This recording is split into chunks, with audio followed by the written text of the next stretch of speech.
എല്ലാവർക്കും സുഖമാണെന്ന് വിശ്വസിക്കുന്നു.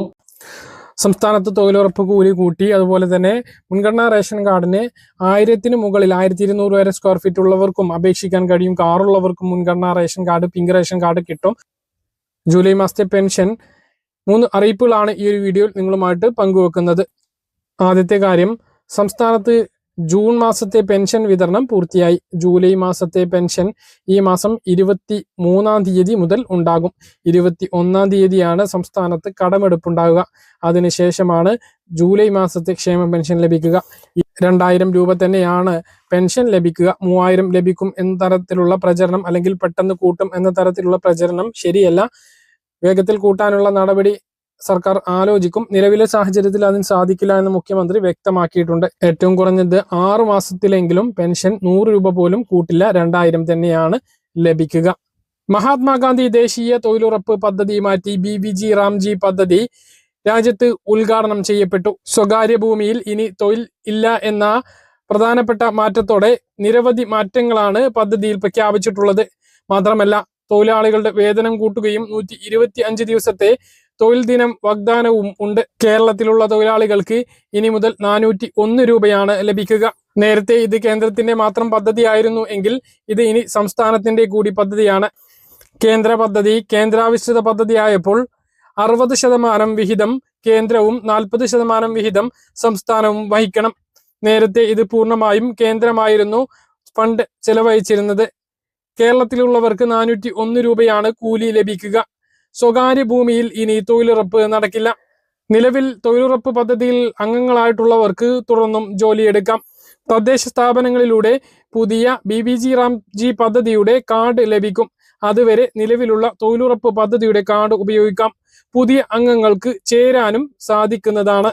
തൊഴിലുറപ്പ് ജോലി ഭിന്നശേഷിക്കാർക്കും പ്രായമായവർക്കും കൂടുതൽ സുഗമമാവുന്ന രൂപത്തിൽ അവർക്ക് അനുയോജ്യമായിട്ടുള്ള തൊഴിൽ ലഭ്യമാക്കുന്നത് അടക്കമുള്ള നടപടികളാണ് പദ്ധതിയിൽ പ്രഖ്യാപിച്ചിട്ടുള്ളത്. പദ്ധതി മാറുന്നതോടുകൂടി തൊഴിലുറപ്പ് തൊഴിലാളികൾക്കുള്ള ക്ഷേമനിധിയും അവതാളത്തിലാകുകയാണ്. തൊഴിലുറപ്പ് തൊഴിലാളികൾക്ക് രാജ്യത്ത് ആദ്യമായി തുടങ്ങിയ ക്ഷേമനിധി ബോർഡിന്റെ പ്രവർത്തനം അവതാളത്തിലാകും. മാസം 50 രൂപ മാത്രം അംശാദായം വാങ്ങി കേരളത്തിൽ തുടങ്ങിയ ക്ഷേമനിധിയിൽ കുറഞ്ഞത് 6 ലക്ഷം പേരെങ്കിലും ചേർക്കാനായിരുന്നു ലക്ഷ്യമിട്ടിരുന്നത്. പ്രവർത്തനം തുടങ്ങി 3 വർഷത്തിനിടെ ഇതുവരെ 17,742 പേർ മാത്രമാണ് പദ്ധതിയിലേക്ക് അപേക്ഷിച്ചത്. അംഗീകരിച്ച അപേക്ഷകൾ 14,415 ആണ്. അംശാദായം അടച്ചു തുടങ്ങിയവർ 8,345 പേരാണ്.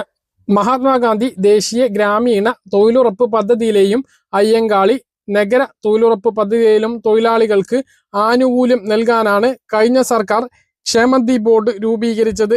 അംഗങ്ങളെ ചേർക്കാൻ ജില്ലകളിൽ പ്രചരണം നടത്തിയിട്ടും കാര്യമായിട്ടുള്ള ഫലം ഉണ്ടായില്ല. ക്ഷേമനിധിയിൽ ചേരാൻ പലരും മടി കാണിക്കുന്നതിന് പല കാരണങ്ങളുണ്ട്. കൈപ്പറ്റിക്കൊണ്ടിരിക്കുന്ന ക്ഷേമ പെൻഷൻ കിട്ടാതാകുമോ എന്ന ആശങ്ക പല തൊഴിലാളികൾക്കുമുണ്ട്. ഏതെങ്കിലും ഒരു പെൻഷന് മാത്രമായിരിക്കും അർഹത ഉണ്ടാവുക. തൊഴിലുറപ്പിന്റെ ഭാവി എന്താകുമെന്ന ആശങ്കയാണ് രണ്ടാമത്തേത്. നിലവിലുണ്ടായിരുന്നതിൽ നിന്നും വ്യത്യസ്തമായി പദ്ധതിയിലെ മാറ്റം ജോലി ഇല്ലാതാക്കുമോ എന്ന ആശങ്ക പല തൊഴിലാളികൾക്കുമുണ്ട്. മറ്റൊരു പ്രധാനപ്പെട്ട അറിയിപ്പ് നമ്മൾ കഴിഞ്ഞ ദിവസം പറഞ്ഞതാണ്. ഇനി കുറച്ച് ദിവസങ്ങളാണ് മുൻഗണനാ വിഭാഗം റേഷൻ കാർഡിന് അപേക്ഷിക്കാനുള്ളത്. ഒഴിവാക്കൽ മാനദണ്ഡങ്ങളിൽ ഉൾപ്പെടാത്ത നീല, വെള്ള റേഷൻ കാർഡുള്ളവർക്ക് മുൻഗണനാ റേഷൻ കാർഡായ പിങ്ക് റേഷൻ കാർഡ് കിട്ടുന്നതിന് വേണ്ടിയിട്ടുള്ള അപേക്ഷ 17-ാം തീയതി വരെയാണ്. നിലവിൽ 1000 സ്ക്വയർ ഫീറ്റ് വീട്, 1 ഏക്കറിലധികം ഭൂമി, സ്വന്തമായി ആവശ്യത്തിനുള്ള 4 ചക്ര വാഹനം ഉണ്ടെങ്കിൽ BPL കാർഡിന് അർഹതയില്ല. ഈ മാനദണ്ഡം മാറ്റാനുള്ള തയ്യാറെടുപ്പിലാണ് സംസ്ഥാന സർക്കാർ. നിലവിൽ അപേക്ഷ വിളിക്കുമ്പോൾ കൃത്യമായിട്ടുള്ള അപേക്ഷകർ കുറവായതിനാലാണ് ഈ ഒരു തീരുമാനത്തിലേക്ക് സംസ്ഥാന സർക്കാർ കടക്കുന്നത്. നിലവിൽ സംസ്ഥാനങ്ങൾക്ക് കേന്ദ്രം BPL അഥവാ മുൻഗണനാ വിഹിതം അനുവദിച്ച് നൽകിയിട്ടുണ്ട്. അത് കൃത്യമായിട്ട് നികത്തിയിട്ടില്ല എങ്കിൽ ആ കോട്ട കേന്ദ്ര സർക്കാർ കട്ടാക്കും. അത് മറികടക്കാനാണ് സംസ്ഥാന സർക്കാർ മാനദണ്ഡങ്ങൾ പുതുക്കാൻ വേണ്ടി തീരുമാനിച്ചിട്ടുള്ളത്. ഭക്ഷ്യ വകുപ്പ് മന്ത്രി അനൂപ് ജേക്കബ് ആണ് ഇതിന്റെ നടപടികൾക്ക് തുടക്കമിട്ടിട്ടുള്ളത്.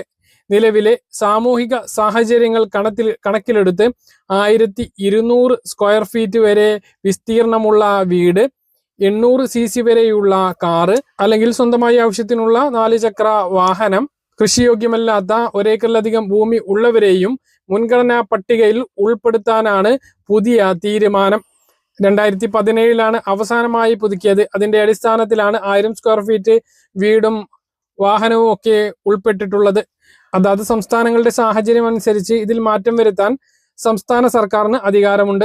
അപ്പോൾ 1000-ന് മുകളിൽ വീടുള്ളവരും ഇനി ആ കാരണം കൊണ്ട് BPL റേഷൻ കാർഡ് കിട്ടാതിരിക്കില്ല എന്നുള്ളതാണ്. അപേക്ഷ കഴിയുമെങ്കിൽ എല്ലാവരും നൽകാൻ വേണ്ടി ശ്രദ്ധിക്കുക.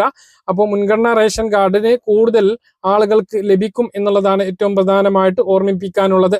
കൃത്യമായിട്ട് മനസ്സിലാണെന്ന് കരുതുന്നു. ഇതുപോലെ ഇൻഫർമേഷൻ ലഭിക്കാൻ ചാനൽ സബ്സ്ക്രൈബ് ചെയ്യുക, ബെൽ ഐക്കൺ എനേബിൾ ചെയ്ത് വെക്കുക. മറ്റൊരു വീഡിയോയുമായി നമുക്ക് വീണ്ടും കാണാം. ബൈ.